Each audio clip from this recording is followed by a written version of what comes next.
This is a talk given by Reverend Mary Shaver at CSL, Benicia. So our talk today, we're following the Wisdom Walk of Sage Bennett, her book. If you haven't got the book yet, you've probably received the last 5 chapters, which have been what? Islam, surrendering to prayer, so making that divine connection. The next one, does anybody remember the next one that we talked about? Go with the flow, Taoism, go with the flow. And so being in that flow of life, letting go of the shore, hanging on to the old and going to, where is Spirit taking me? So go with the flow, connect with Spirit, go with the flow. Next one, anybody remember the next one? Yes, forgiveness. Yes, forgiveness. Being willing to forgive ourselves, being willing to forgive other people, and knowing at the very essence, there is nothing to forgive. There is only divine Spirit as each one of us. Okay, last week, anybody remember last week? Sabbath, right. Judaism, the Sabbath. And taking time to settle back, to breathe, to let go of all of those things pulling at us, and to breathe. And today we're going to talk about new thought. And from new thought, we're going to take the idea of visioning. Are y'all familiar with visioning? Good. We're going to do some visioning at the end of this talk. And so it's something that is just the most amazing tool to use. We have lots of tools in Science of Mind. We use prayer. We use visioning, we use meditation, we use our study, our classes, and so we have lots of tools that we use. New thought is very practical. Very practical. It's like, what can I use today? How can I get through this situation?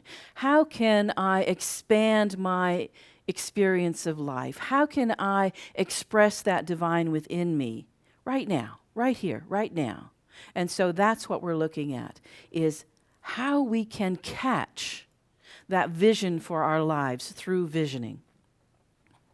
So Ernest Holmes tells us that which distinguishes the new thought from the old is not a denial of divine reality, but an affirmation of its immediate availability. Immediate availability. God is present right where we are. There is no spot where God is not. Have you heard that little phrase? There is no spot where God is not. If you're not near to God, who moved? You know, because that divine presence is within us all of the time. So there is immediate access all of the time. So as we've gone on this wisdom walk, one of the things that we've done each time is talked about some of the basic ideas of that particular system of faith. And so the nature of deity in New Thought is that God is one love, one power, one presence. All-knowing, present everywhere, all-powerful, omniscient, omnipresent, omnipotent. Where did you hear this before? Christian Science. Well, all over Christian Science, and yes, even in Judaism. Remember last week we talked about being the first religion that had one single divine God, and all-powerful, all-knowing, everywhere present. And the relationship to the divine. Each individual has a personal relationship. And not only that, but we are part and parcel of that. It's as if we are a drop in that divine ocean. And so that is within us. It is what we are. We are the makeup of that. We are made of that God's substance. And we are one with that divine presence. That's the difference with New Thought, is that we are one in that we're all connected, and that we are all breathing that one life, experiencing that one life, and that one is experiencing life through us. So there is no separation. So we talk about God, we talk about divine presence, we talk about that, and sometimes it's out there that we think, but really it's internal. And so there is the God as I, and there is also the divine nature of God as that greater transcendent power that we don't even know enough to define, that we can't contain, that we can't limit as our own beings. And that how do we recognize, how do we worship, how do we gather in community? So what we do is we do affirmative prayer. We meditate, we do the visioning, and we also develop that consciousness of alignment. And developing this consciousness is what really makes the difference, because it is a gift that we're given, and the banquet is laid out before us, and some of us have been on a diet. It's like, no, I'm not going to go for all of this. I'm just going to take this little tiny piece over here, and I will be on a spiritual diet of just this. And yet there is so much more. There is so much more that we hear through our music, that we hear in meditation. If you were here earlier this morning, you heard Reverend Helen do this meditation that absolutely was the connection, recognizing that. So there is so much more, developing that consciousness. Okay, and what about what we believe? So we believe there's one power in the universe, God, and that it is good. One power, this power is good. There's a power for good in the universe, and I can use it. Anybody memorize that? We should do that like Bible verses. Like, did you have to go to Sunday school and remember the Bible verses or whatever? It's like, there's a power for good in the universe, and I can use it. And this is how Ernest Holmes started all of his talks when he was doing radio in the early 50s. Did anybody ever hear that tape? Or there's actually a videotape of this. And he sits on the edge of the desk. He was a little guy. Sat on the edge of the desk and said, there's a power for good in the universe, and you can use it. So that's how he started all of his talks. And he was an orator. You can understand why people came in droves to listen to him. And in the 40s and 50s in Los Angeles, he just packed the house. And so out of that, packing the house with people who wanted more, it's like, oh, that spiritual hunger, I want more. And so Ernest Holmes, out of that, started the Religious Science Institute. And out of that came the idea of, let's do church. But Ernest Holmes didn't start out to develop a church. And people who came to his services were of all different faiths and religions, and that's why he was able to bring all of that together, to bring all of the people together, because he didn't say, this is only based on this information that I have. It's like he took that information from the mystics of the ages. And we continue to do that as we continue to be open at the top, yet we have this firm foundation in the spiritual law. So that is the basis of science of mind and New Thought. New Thought was actually started, it has roots in Emerson as far back as that. Phineas Quimby was somebody who did a lot of work in he was in 1800s. I'm working on my genealogy now, so I'm going back to ages and people, and it's like, oh, I wonder if they knew him, starting there. Mary Baker Eddy was the founder of Christian Science, and one of her students was Emma Curtis Hopkins, who then broke away from that and became the founder of Divine Science. This says here Divine Science. I guess that's probably right. Anyhow, she was the teacher of teachers. If you've read, let's see, what's the book? Christianity. I can't remember. Practical Christianity? Practical Mysticism. Similar. So, and Charles and Myrtle Fillmore, founders of Unity, Ernest Holmes, founder of Religious Science, were all students of Emma Curtis Hopkins. So you can kind of see the lineage here of where this came from. And in that idea was blossoming. And this was before the internet, before telephones, before television, even, I think, before radio. So back in the 1800s, this spread through people talking to people and making that connection that a lot of us have made, saying, oh, I've always known this. I didn't know that other people thought this way. So that coming home is what allowed this new thought idea to spread. And from that, we get the idea of visioning. And so visioning is something that is a new thought modality, knowing somehow that there is something within us that is greater than we are, and we can use it. So why not use it in a conscious manner? So we move to visioning, and visioning is different from spiritual mind treatment, in which we have our 5 steps. God is, I am, I accept, thank you, and let it go. So it is. So those are 5 steps that are very practical, very thought and mindful, in the fact that you have a logical argument in your mind. And so that is a little bit different than visioning. Visioning is opening up to Spirit's vision, opening up to something greater than yourself, and being present with that. And so it is, again, a tool that we use. Now, visioning, as we teach it in religious science at this time, was kind of put into a form by Dr. Michael Beckwith. Are you familiar with Dr. Michael Beckwith?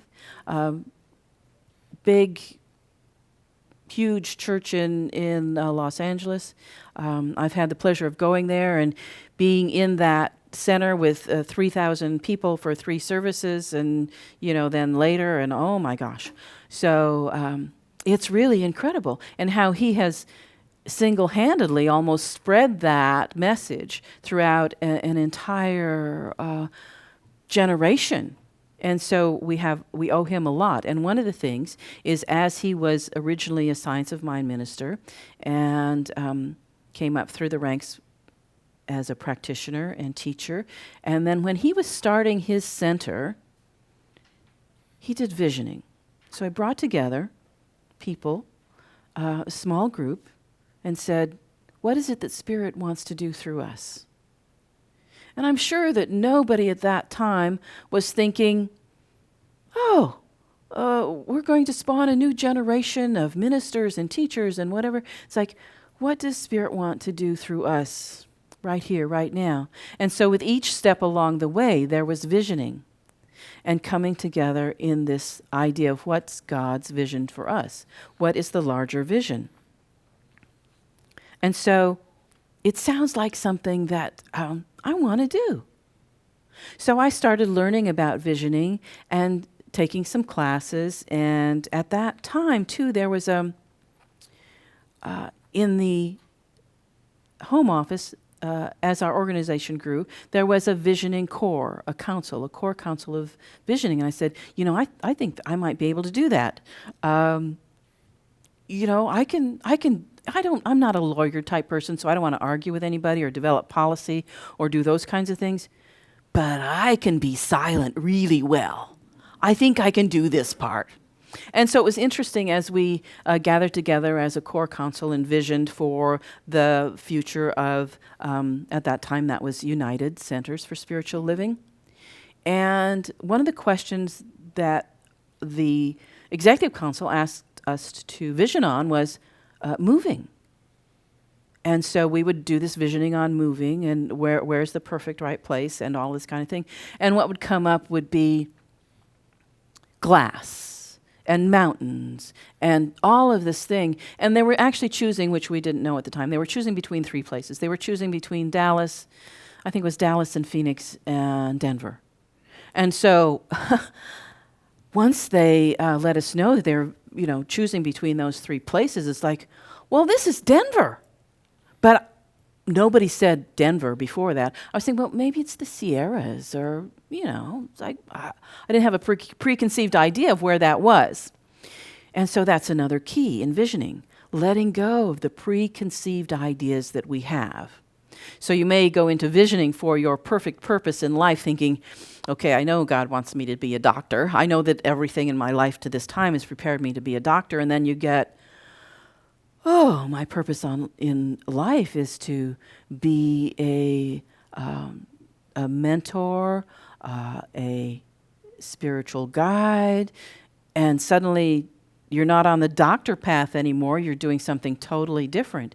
So being open to that vision is what it's all about. And it's not a mental process.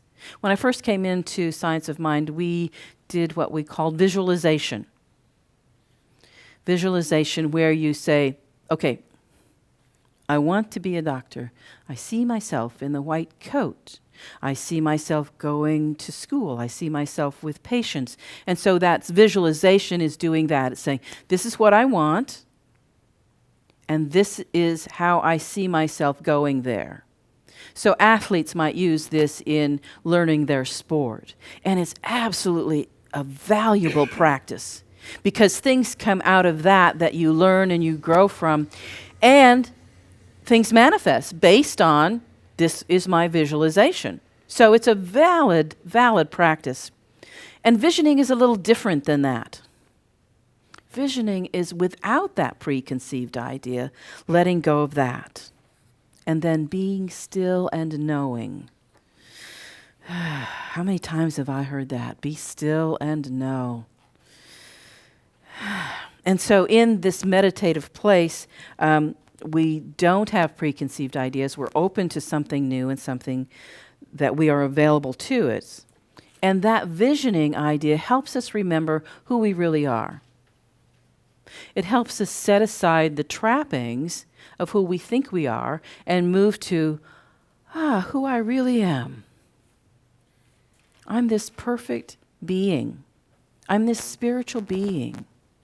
And there is more to me than these trappings. There is more to me than the house that I live in. There's more to me than the experience I'm having at work. There's more to me than that.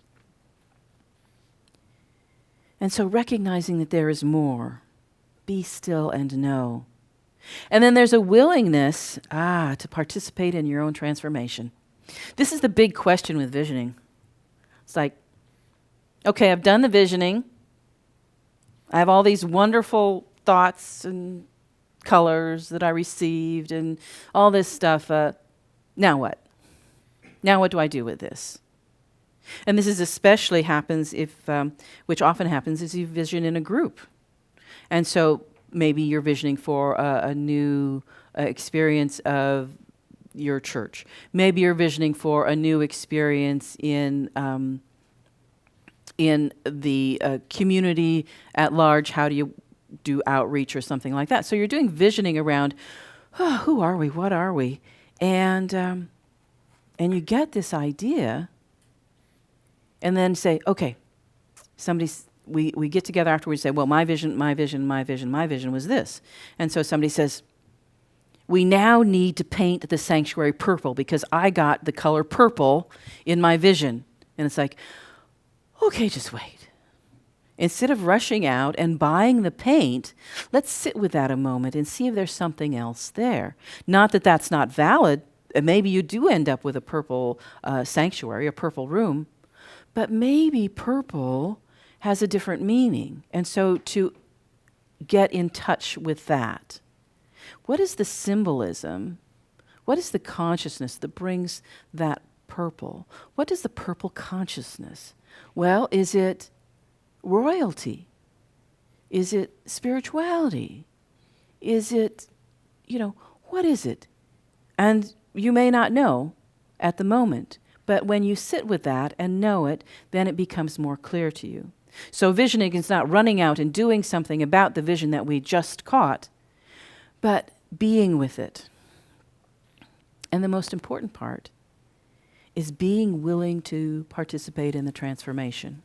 Now, there are questions in visioning. This is a series of questions. One of the questions, what needs to be released? So in order for this vision to manifest, what needs to be released? What do I need to let go of? How do I need to transform myself to be open to this new vision? And then that's where the work gets done. Releasing. So, we want a beautiful, friendly church. This was one church's vision of how they experienced their church. We see ourselves as friendly, as open, as receptive. And so each person then needs to be that. Each person then needs to step out and greet the new people. Each person needs to step out and make room for somebody in their pew. Each person needs to be that friendly face. So there's work to be done in that, in releasing the idea that, oh, these are my group of friends, and so I'm just sticking with it.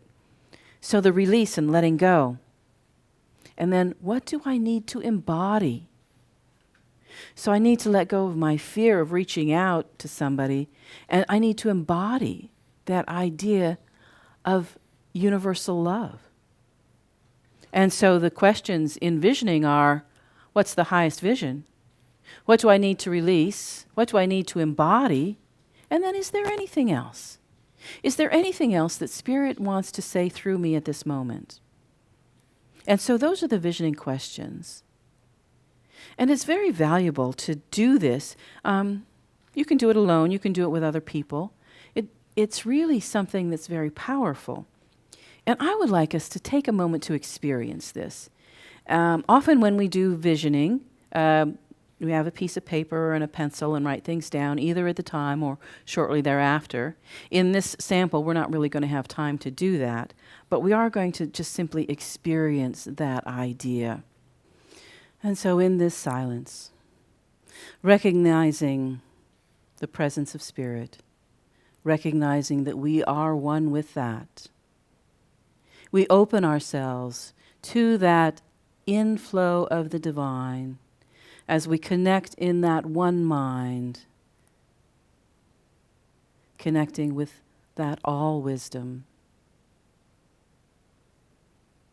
And in this one mind is that eternity of wisdom. And so tapping into that, we simply ask, what is the highest vision for my life? What is Spirit's highest vision for my life? And in that, as we listen, we may receive a thought, a word, a color, a feeling. We may hear a song, experience a movement. What is Spirit's highest vision for my life?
And remaining open and receptive, we ask, what must be released? What must be released in order for this vision to manifest? What must be released? And we listen. We receive.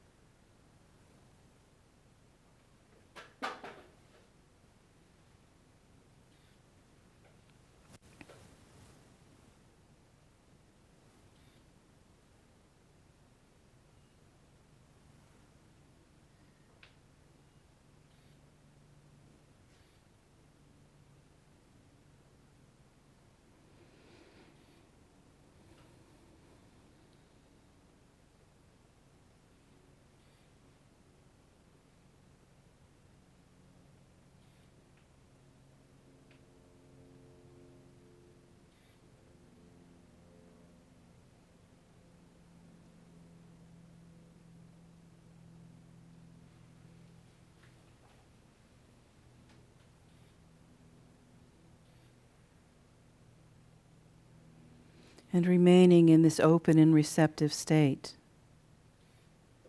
we ask, what must I embody? What spiritual qualities? What do I need to embody? What must I embody in order for this vision to manifest?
And remaining open and receptive, we ask, is there anything else?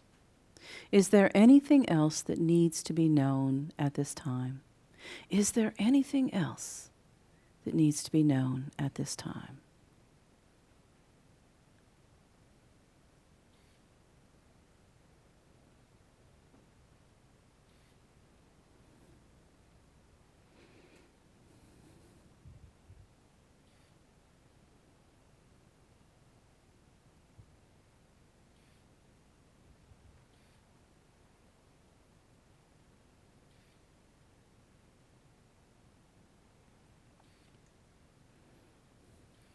And so with this, we simply give thanks for everything that has been revealed through this visioning process.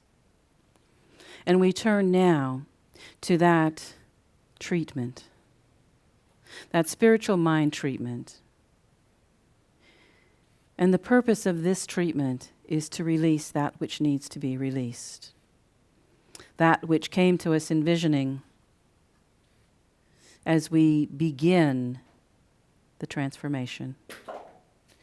And so we begin by knowing the truth of being one power, one presence, one life. There is one life. That life is God's life. That life is my life now. Hear this in your head, chanting, there is one life.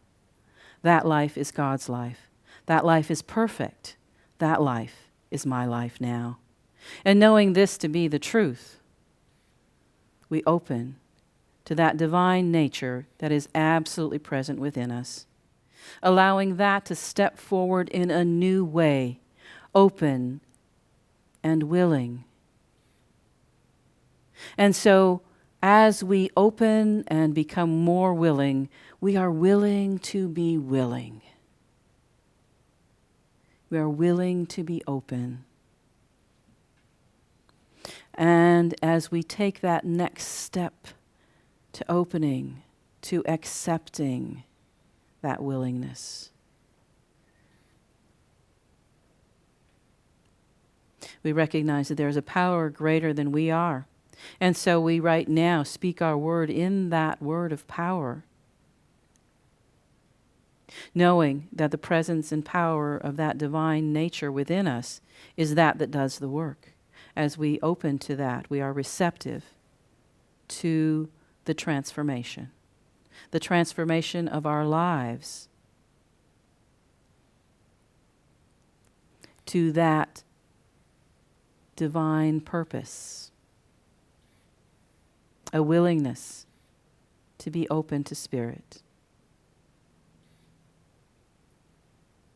And in this willingness, we recognize that we are spiritual beings in this human experience. And so as such, we exude the qualities of divine life. We experience, we receive, and we express divine love. We stand in joy, and we spread that joy. We experience that inner peace and bless each person in our area, in our arena, in our sphere of influence with that same divine peace, that inner peace. We experience beauty in a new way, seeing with eyes that are clear and honoring that beauty, seeing beauty in the difference, seeing beauty in all that is in our expansive vision.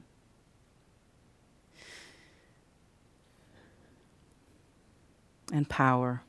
We accept our power. We accept the responsibility that we have to be that spiritual being. And we accept the power to change, the power to think a new thought, the power to be that which we are intended to be. And we tap into that wisdom that allows us to express, to know that there is something greater, and to know that we are part of it. So we embody these qualities of spirit: love, joy, peace, wisdom,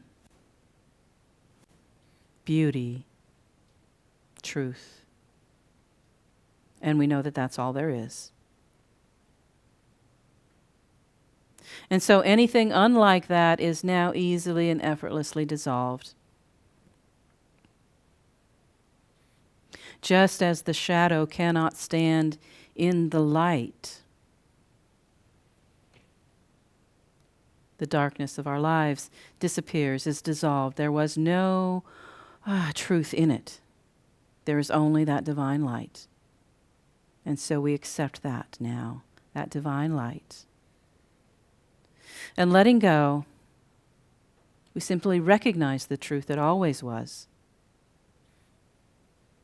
And so we release this thought, this new thought, these words into the law that says yes, and that echoes that yes across the ages. And so saying yes, we simply let it be, and so it is.